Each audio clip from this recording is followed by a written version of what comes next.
Chelsea to swoop in for Robert Lewandowski. Has Robert Lewandowski emerged as the first choice target after Chelsea have conceded defeat in their pursuit for Erling Haaland? We'll be delving into all the latest news and reports. We'll also be speaking about Chelsea potentially hijacking the move from Manchester United for Rafael Varan. Some interesting news in regards to that, and Callum Hudson-Odoi being in Thomas Tuchel's long-term plans. He will not be involved in any sort of swap deal with Borussia Dortmund. We'll be delving into all the latest reports, but before I do get into it, make sure you smash the like button, subscribe, hit the bell notification, and comment down below your thoughts, opinions in the comment section below. But without further ado, let's get straight into this news daily, and starting off with the news story in regards to Robert Lewandowski. Some interesting news broke out last night by Alan Nixon. Alan Nixon has confirmed that Chelsea will swoop to prize Robert Lewandowski away from Bayern Munich in a £50 million deal.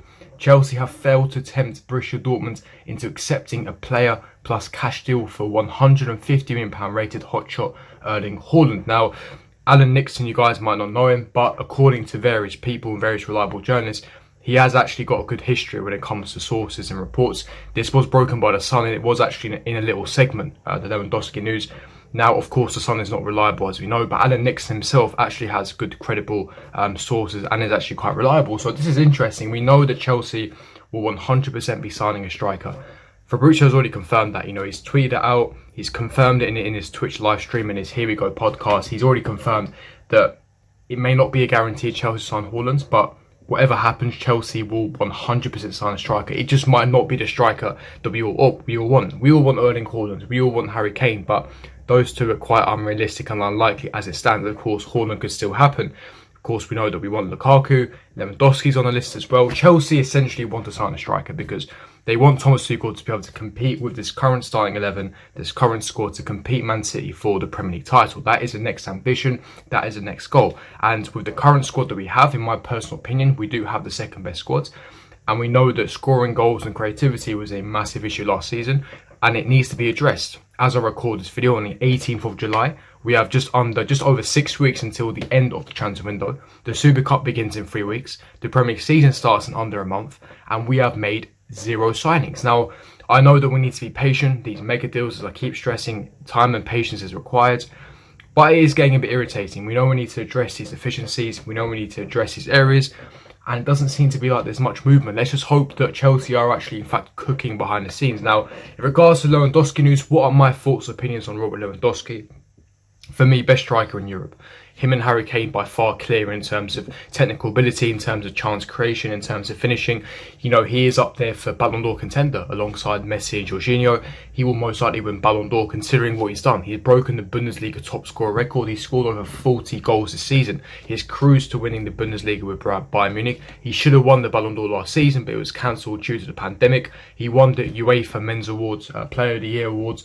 He's been superb, and we know his reliability in front of goal. He continuously scores goals. He's reliable up front. He scores hat-tricks on a continuous basis. He's great for club and country. He's won the Champions League. He's a European champion. He's a serial winner.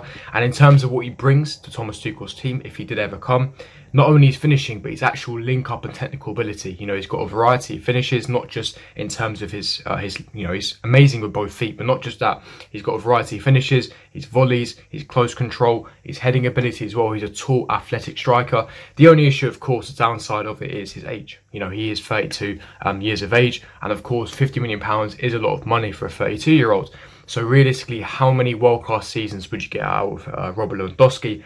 And the question is, it would be, maximum 3 years in my personal opinion. Not just how long he can play at the level, I'm saying how many world-class seasons can he get. Let's not forget Bundesliga tax as well. If he came to Chelsea, he will have to have an adaptation period. So he's not going to come to Chelsea, or at least I doubt he's going to come to Chelsea and suddenly hit the ground running and start scoring hat-tricks. It's going to take time. It's going to take a few weeks and months to adjust the Tuchel system, adjust and acclimatise to the Premier League. It's going to take time, but with faith and patience and the fact he's got experience, he should relatively start scoring soon if he did arrive at Chelsea. Again, £50 million is a lot of money considering you will only get 2-3 top seasons out of him.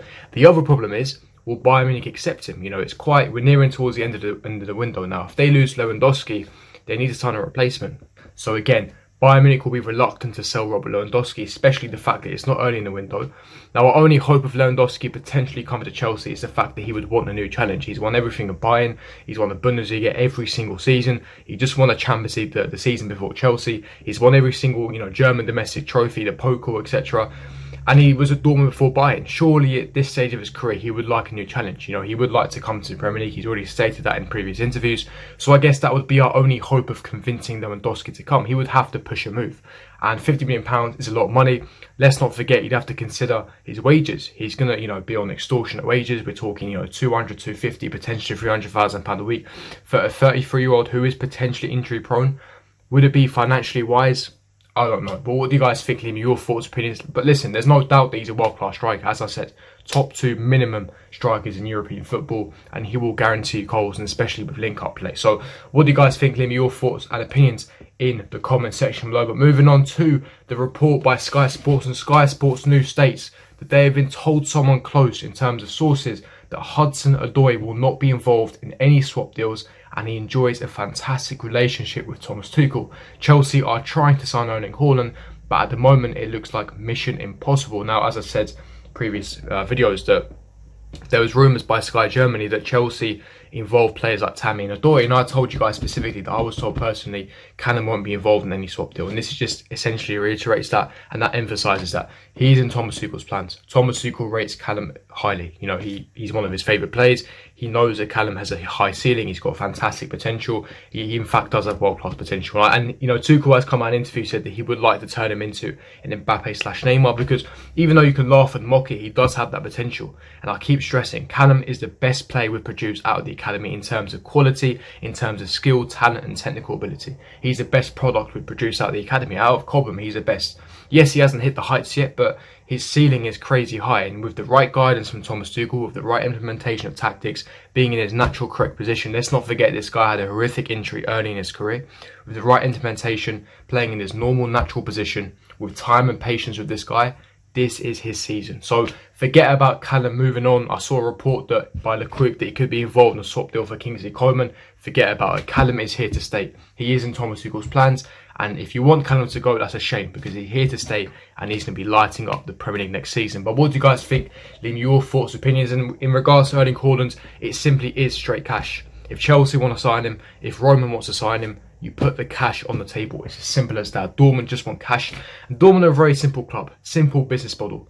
They bring young players in, they grow them, they develop them into superstars, and they sell them on for a profit. That's how their business model it runs on. That's how they bring in their revenue. They've done this for Pulisic, they've done it for Ousmane Dembele, they've done it for Aubameyang, they've done it for Jadon Sancho, and they're going to be doing it for Erling Haaland, whether it's this summer or next summer. Regardless, they're going to be making a profit on him. So that's how their business model is. They're very simple.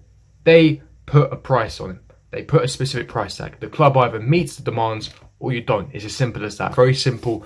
But what do you guys think? Leave me your thoughts and opinions in the comment section below. And I want to speak about quickly, yesterday Chelsea had their first preseason game against Peterborough, 6-1. It was behind closed doors, so you couldn't watch the game. There's no highlights anyway, which is a shame.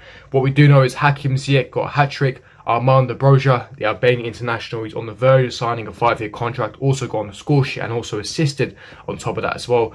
Christian Pulisic also scored, and I believe Tammy Abraham also scored after going 1-0 down. And according to Carefree Youth, Thomas Tuchel tested a brand new formation in the second half of the game against Peterborough. The formation was 4-2-4, which I spoke to you guys months ago, which includes 2 wingers and 2 strikers. So you have the classic 4 at the back formation, you have the pivot in the middle, so most likely going to be Jorginho and N'Golo Kante. You have the 2 wingers, and then you have the 2 strikers. So it's going to be interesting. We've known Thomas Tuchel from his time at Paris Saint-Germain, from his time at Borussia Dortmund, that he utilises a variety of formations, not just 3 at the back, but also 4 at the back as well. He's very tactically flexible. It depends on the opposition, but the principles and the ideologies remain the same. JDP, attacking, close control, movement, progressive counter-pressing style of football. Principles, ideologies, philosophies always remain the same, but the formation can change depending on the opponents, which for me is perfect. That's what a world-class manager should have, and he's already proven his credentials. But what do you guys think of the new potential formation for the upcoming season of 4-2-4? Leave me your thoughts and opinions in the comment section below. But finally, moving on to the final news story, involves Rafael Varan. Now, according to the Madrid Zone Marca, who is a mouthpiece for Real Madrid, Chelsea and Manchester United are both heavily interested in signing Rafael Varan. Now we know that Varane his move is imminent to Manchester United. They've been heavily involved and interested. It's been confirmed Manchester United have actually agreed personal terms with Rafael Varane's agent and his representatives, including the player himself.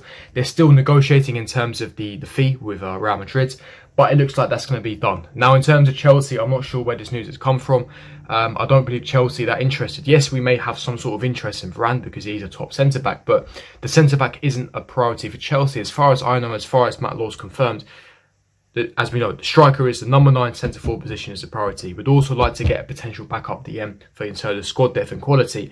And we would like to sign a centre-back, but it's not a priority. And secondly, we want to sign a left-footed centre-back specifically. If a left-footed centre-back came up or arrived in the market that's too good to refuse, that's young and up and coming, that has, insane potential, world-class potential, Chelsea would do the deal next day. But the priority right now is the number 9 position, which is a centre-forward position, and Varane is not on the radar. So I'm really confused as to how, this deal has come about. It seems like Chelsea are going to be hijacking the deal. As far as I know, as far as what I've been reading and researching, that doesn't seem to be the case. I'm fairly convinced Varane will become a Manchester United player, but in football, you never know. Things can happen. Chelsea may have decided that behind closed doors, they want to do a deal for Varane, but let's just wait and see. What do you guys think? Leave me your thoughts and opinions in the comment section below. But if you did enjoy the video, make sure to smash the like button, subscribe, hit the bell notification, and I'll see all of you guys for my next video. Peace.